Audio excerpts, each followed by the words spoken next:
Bonjour et bienvenue dans cette nouvelle vidéo d'Objectif 15. Aujourd'hui, on va remplacer une VMC double flux qui pose quelques problèmes.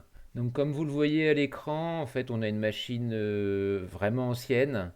On a des problèmes aussi de gaines avec des gaines souples qui ont des points bas, qui sont vraiment des pièges à condensation. Alors, en termes de travaux, on a commencé par déposer la machine. Et on voit bien qu'une fois qu'on a déposé la machine, une partie des gaines souples en fait se sont déchirées immédiatement. Donc les gaines souples comme ça, dès qu'on les manipule, elles se déchirent très souvent. C'est vraiment très fréquent. Donc franchement, nous avec Objectif 15, les gaines souples comme ça, on oublie. L'enveloppe thermique de la maison, elle est d'une relativement bonne facture, notamment en ossature bois avec une bonne étanchéité à l'air. Malheureusement, les installateurs de l'ancienne VMC double flux, ils ont fait des traversées sans se poser la question de l'étanchéité à l'air. Donc tout le travail qui a été fait sur l'enveloppe, en fait, se retrouve largement amoindri à cause de ces traversées, dont certaines sont même juste bouchées à la va-vite. On va en profiter quand même pour essayer de réaméliorer l'étanchéité à l'air. Donc les vieux trous qui étaient mal bouchés, les trous de cheville dans le placo, etc., on va les boucher. Le mur, lui, sera repeint derrière. Pour nos traversées qu'on va refaire avec des tubes, on va mettre carrément des manchettes d'étanchéité à l'air pour être vraiment propre de ce côté-là. Alors au-delà de l'enveloppe thermique, l'étanchéité à l'air, elle a aussi un intérêt vraiment important en VMC double flux, parce que si on a des fuites d'air, en fait, ça veut dire qu'il y a de l'air entrant ou de l'air sortant qui ne passera pas par l'échangeur. Donc on va forcément perdre en efficacité énergétique de la VMC. Du coup, on va regarder vraiment de près chaque point de point singulier de sorte de traversée de l'enveloppe thermique pour vraiment les travailler systématiquement et du coup avec ça on améliore aussi le rendement de notre VMC double flux. Alors, autre difficulté dans ce type de rénovation, à la base, le marquage des gaines n'était pas forcément fait, donc il va falloir, une fois qu'on a coupé toutes les anciennes gaines, il va falloir les identifier. Et donc, on le fait avec du son, c'est-à-dire qu'on envoie du son d'un côté, on écoute de l'autre pour savoir quelle gaine correspond à quelle bouche.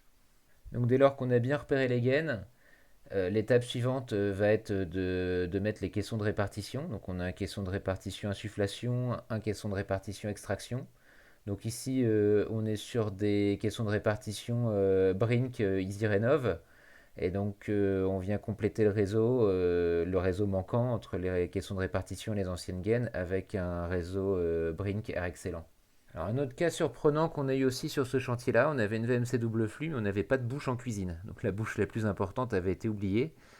Et là, comme on est dans une maison habitée dans laquelle on ne va pas pouvoir tout casser, le client ne voulait pas non plus qu'on aille faire des coffrages un peu partout, qu'il faudrait ensuite repeindre et tout ça.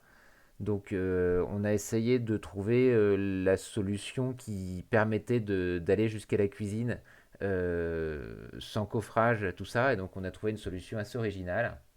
La vraie difficulté, c'est que évidemment, on avait une traversée de plancher avec les solives, les meubles cuisine au-dessus, l'espace du frigo.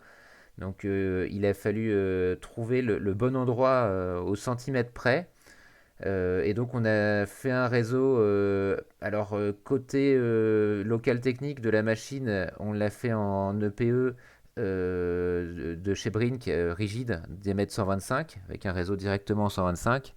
Et notre petite originalité, c'est que côté cuisine, on l'a laissé en apparent avec une gaine en couleur blanc laqué de chez Vitalome, rigide. Donc cette technique-là nous a permis de rester dans le cahier des charges du client, de ne pas se retrouver avec des coffrages partout. En même temps, d'aller quand même alimenter la cuisine qui n'était pas alimentée par la VMC double flux. Et finalement, ça donne une gaine apparente qui donne un style un petit peu industriel dans la cuisine. Ce qui fait qu'au final, on a vraiment une installation qui a été améliorée. On en a profité pour améliorer aussi l'étanchéité à l'air, ce qui va faire qu'on va avoir maintenant une VMC double flux très performante. Compte tenu de la contrainte d'emplacement, hein, on voulait pas prendre d'espace supplémentaire au sol du local technique. Donc on a choisi une machine plate qui se fixe au plafond. On a pris la Renson Flux Plus Flat 370 qui nous a permis du coup d'avoir un encombrement restreint au sol du local technique. Donc la Renson Flux Plus Flat, c'est une machine qui va être connectée, sur laquelle on a une appli pour l'installateur qui va nous guider dans la mise en service de la machine et l'équilibrage des débits. Et ensuite, l'utilisateur final, lui, il a une autre application pour pouvoir piloter sa machine. Donc nous, chez Objectif 15, pour la mise en service, on va avoir donc notre application installateur et on va lancer une calibration de la machine et on va aller mesurer les niveaux de chaque bouche et on va les rentrer on va les rentrer dans l'application afin de pouvoir ensuite l'application va nous dire si on doit rouvrir ou refermer certaines bouches en fonction des mesures qu'on leur a redonnées. Soit dit en passant, dans cette installation-là, on a remplacé la totalité des bouches. Alors ces bouches-là, elles se permettent de se calibrer avec Renson, mais aussi en passant les bouches de 80 à 125, on a un bruit nettement atténué. Donc même si derrière on a des réseaux en 80, on a quand même repassé toutes les bouches en 125. Donc avec la machine Renson double flux, la dernière étape pour nous en fait c'est de passer l'application au client. Grâce à son application, il va pouvoir piloter sa machine, mais il a aussi accès à ses niveaux de qualité d'air intérieur en temps réel, hein, avec niveau d'humidité, de CO2, de composés organiques volatiles. Et puis, il va pouvoir aussi avoir même l'historique, hein, de tous les polluants de sa maison.